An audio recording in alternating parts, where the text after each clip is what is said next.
जांच करने का अधिकार पुलिस अधिकारियों द्वारा किया गया। वरिष्ठ अधिकारी से परमिशन मिलने के उपरांत उसमें जांच करेगा। एक प्रोसेस ये भी है कि 14 दिन के अंदर आप इसमें अगर उस प्रॉपर्टी या चीज को रेलेवेंस हमारे उसमें आ जाता है तो उस पर रिपोर्टिंग करने के लिए हम आगे बढ़ सकते हैं। टेक्नोलॉजी का उपयोग हम एक बार फिर से कर रहे हैं। अभी तो छोटे अपराधों की बात हो रही थी, जिसमें कार्बन बॉम्ब नहीं देते आपके 3 थाने मिलते थे, लालबाग, बसंतपुर या कोतवाली में घूमते घूमते रह जाते थे। नया बीएनएसएस में ये प्रावधान है कि एरिया की बंदिश खत्म कर दी गई है। एफआईआर आप किसी भी थाने में कहीं पे भी जाके दर्ज करा सकते हैं। एक 10 अपराधों को देखेंगे जिसमें साइबर क्राइम हो जाते हैं, किडनैपिंग हो जाती है, रॉबरी हो जाती है। छोटे संगठित अपराध को भी समाहित किया गया है, जिसमें लाया गया है। क्रूरता की परिभाषा डिफाइन की गई है। किसी महिला के साथ अगर क्रूरता की जाती है, जैसे एक नई सजा का प्रावधान आया है जिसे सामुदायिक सेवा कहा जाता है। ऐसे अपराध जिनमें सजा 3 साल से कम है, उन पे भी अगर न्यायाधीश अगर जाते हैं तो उसमें सामुदायिक सेवा का प्रावधान रखा गया है। बाकी चीजों में आना चालू हो गया है तो भी हम सब लोगों के लिए बेहतर होगा। इसमें बेसिकली जो एक मानसिकता जो थी ब्रिटिश काल की, वो मानसिकता को चेंज करने का प्रयत्न हुआ है और इसमें जो पीड़ित पक्ष है कैसे उसको त्वरित न्याय मिले। कई बार ऐसा होता है कि टाइम लाइन बहुत बड़ी लंबी हो जाती है। टाइम लाइन इसमें निर्धारित किया गया है। एविडेंस कलेक्शन में कई बार छुट्टी हो जाती थी, जिसके कारण से जो अपराधी है वो छूट जाता था एविडेंस।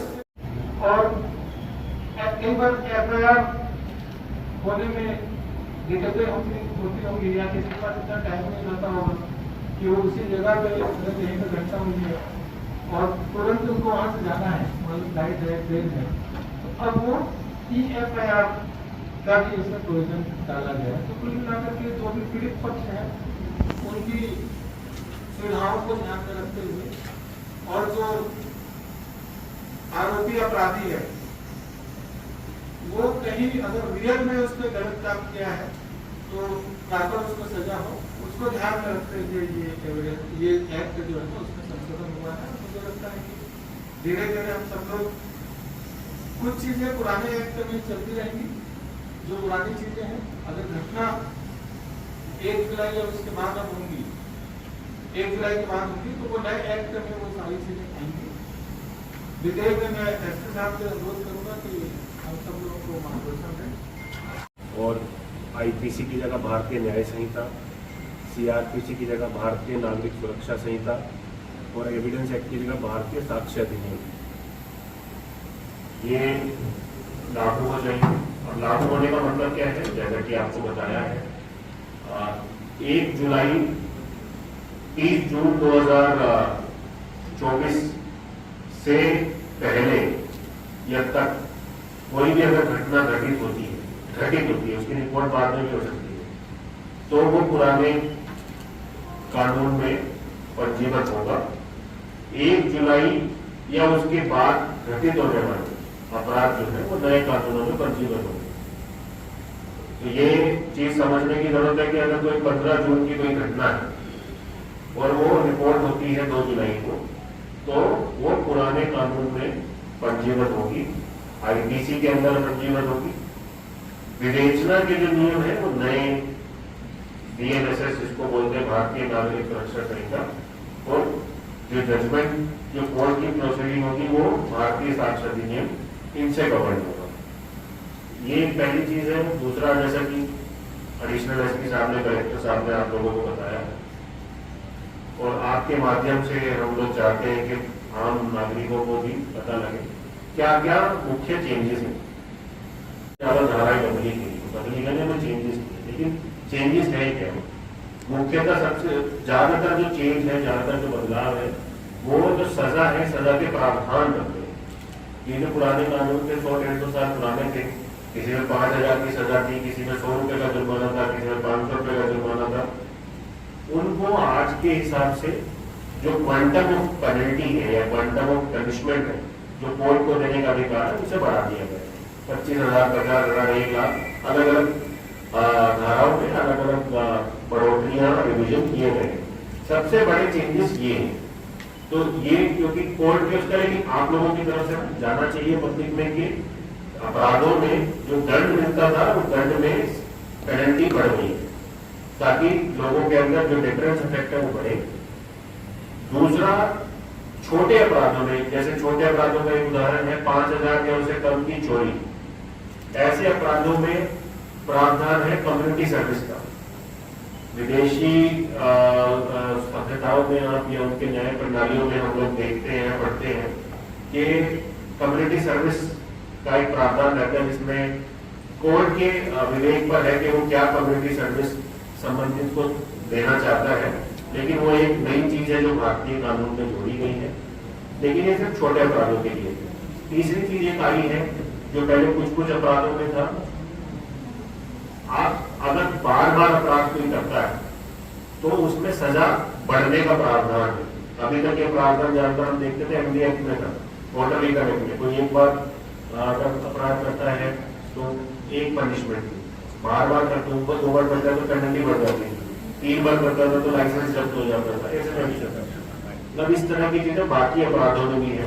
तो एक और मतलब लोगों के मन में डर रहेगा कि बार बार अपराध अगर कोई कार्य करेगा तो सजा भी ज्यादा हो जाए। चौथा जो है जो नहीं जा नहीं सकते थाने में, आप आज सूचना दे दीजिए, हो सकता है कि आपकी सूचना पे तुरंत कार्रवाई होगी, तुरंत केस सोल्व हो जाए, लेकिन आपको विधिवत एफआईआर उसमें 3 दिन के अंदर जाके करानी पड़ेगी, तभी वो एफआईआर का रूप लेगी, नहीं तो जांच में रहेगा, विवेचना नहीं होता है। ये हो गया एफआईआर। फिर एक चीज और है जीरो एफआईआर। हम लोग सुनते हैं, अभी भी हमने एक केस रिसेंटली किया था, अपने रहते हैं बीच में जीरो एफआईआर। सर, नए कानून लागू हो जाने से न्याय प्रक्रिया में कितना मजबूत होगा, होगा? जैसा कि सबको विदित है, 1 जुलाई 2024 से भारत के जो 3 क्रिमिनल लॉज है मेजर, वो सब बदल के भारतीय न्याय संहिता, भारतीय नागरिक सुरक्षा संहिता और भारतीय साक्ष्य अधिनियम में तब्दील हो जाएंगे। इनसे इनका जो उद्देश्य है शासन का, वो यही है कि जो पीड़ित है, जो प्रार्थी है, उन्हें न्याय समय पर मिले। जो पुलिस है, पुलिस अपने समय पर विवेचना कर सके, उनके लिए टाइमलाइन बना दी गई है। साथ ही बहुत सारी ऐसी डिजिटल एनेबल्ड चीज़ें की गई हैं, जैसे जो सर्च सीजर हैं उसमें फोटोग्राफी वीडियोग्राफी करना है, जो सेक्सुअल ऑफेंसेस हैं उसमें वीडियोग्राफी करना है। कोर्ट में भी अगर 164 स्टेटमेंट होता है, जो अब 173 के अंदर होगा, उसमें भी वीडियोग्राफी करना है। तो बहुत सारी चीज़ें हैं जिनको एनेबल किया गया है। साथ ही पूरा प्रोसेस जो एफआईआर से लेके निर्णय तक का है, उसको डिजिटाइज करने की तरफ काम हो रहा है, और आईसीजेएस और सीसीटीएनएस को मर्ज करने के लिए काम हो रहा है। तो बहुत अच्छा लोगों के लिए एक कानून बनाया गया है ताकि लोगों को सुविधा मिल सके। जो लोग अंडर ट्रायल्स हैं उनके बेहतरी के लिए टाइम लिमिट फिक्स की गई है ताकि उनको जल्दी न्याय मिल सके। तो कुल मिलाकर पुलिस के लिए, विवेचकों के लिए, प्रार्थी के लिए, विटनेसेस के लिए और जो पीड़ित हैं या जो अपचारी हैं उनके लिए, सबके लिए नया कानून कुछ ना कुछ अच्छा लेके आएगा। आज जनप्रतिनिधियों और प्रेस क्लब के हमारे साथियों के साथ जो है 3 जो नए कानून पास हुए हैं। पहले आईपीसी, सीआरपीसी और एविडेंस एक्ट था, उसके जगह पे 3 नए कानून जो आए हैं उसके बारे में आज एक जनरल क्या चेंजेस हुए हैं और उससे क्या इम्पेक्ट आना है उसके बारे में आज जानकारी दी गई। इसमें मोटे तौर पे जैसा हम सब लोगों ने समझा कि इसमें अभी तक सबसे पहले तो यह है कि एक मानसिकता जो है वो चेंज हुई है, इससे होगी इससे। दूसरा, एक टाइम बाउंड, चाहे वो इन्वेस्टिगेशन की चीज़ हो, चाहे कोर्ट में जो चीज़ें चलती हों, वो एक टाइम बाउंड मैनर पे ये चीज़ें होंगी। इसमें पीड़ित पक्ष जो है उसकी सुविधाओं का ध्यान में रखा गया है। इसमें जो आरोपी हैं उनका केस भी जल्दी क्लियर हो, निराकरण जिस भी हो, पॉजिटिव नेगेटिव, अगर जल्दी निराकरण होगा तो जो अगर अपराधी हैं उनको जल्दी सज़ा मिलेगी, और जो केवल आरोपी हैं और कोर्ट के निर्णय के बाद अगर वो बरी होते हैं तो उनको बिना मतलब के कोर्ट में बहुत ज़्यादा आने की ज़रूरत नहीं पड़ेगी। कई बार ऐसे होते हैं जो बेचारा दिन बंदी जेल में रहते हैं, बाद में छूट भी जाते हैं, तो ऐसे लोगों के लिए भी ये राहत है। साथ में जो पीड़ित पक्षकार हैं उनको ई एविडेंस, ई FIR, 0 FIR, इन सारी चीज़ों से उन लोगों को राहत मिलेगी। और मुझे लगता है बहुत अच्छी मंशा के साथ ये एक्ट बना है, और इसका हम सब लोगों को, जितने भी हम लोग भारतीय हैं, इसका फ़ायदा उठेगा। और क्योंकि जो भी दोषी हैं उनको सज़ा जल्दी मिलेगी, तो इसका एक समाज में बड़ा अच्छा इम्पैक्ट आएगा। और पीड़ित पक्ष जो है लंबे समय तक जो न्याय के लिए जो काफ़ी लंबा समय का इंतज़ार करना पड़ता था, उनको न्याय जल्दी मिलेगा। तो मुझे लगता है कि इन सारे चीज़ों का बड़ा अच्छा इम्पैक्ट आएगा समाज में, और ये सारी चीज़ें सब लोगों तक पहुँचे, इस मंशा से आज ये कार्यशाला आयोजित की गई थी। Thank you.